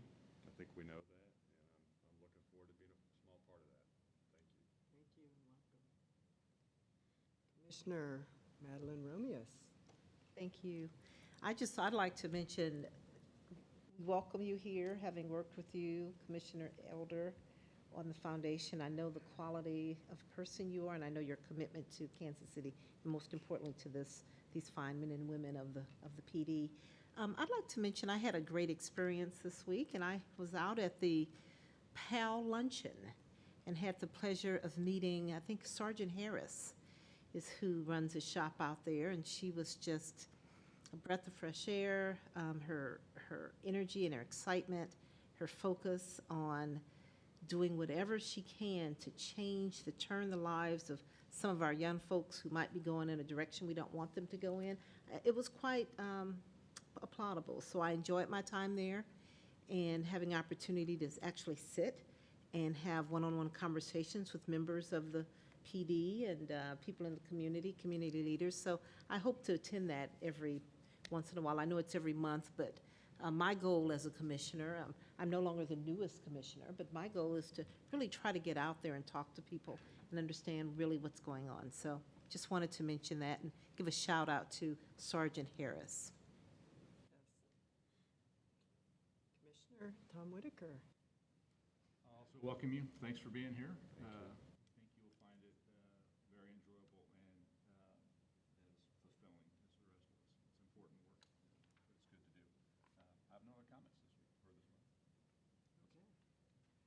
Well, again, and along those PAL lines, I'd like to say Sergeant Harris is a great cook. So when I was there, she made fajitas, and she was grilling the meat herself. So I was very impressed, and she was very excited, and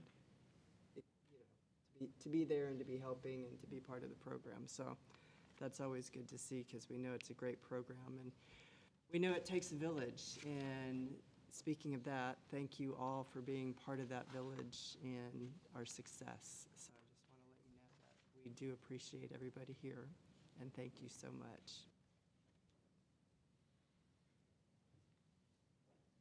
And that's it for me. I move to go into closed session. A second. All in favor? Roll call. Roll call. Whitaker, aye. Romeus, aye.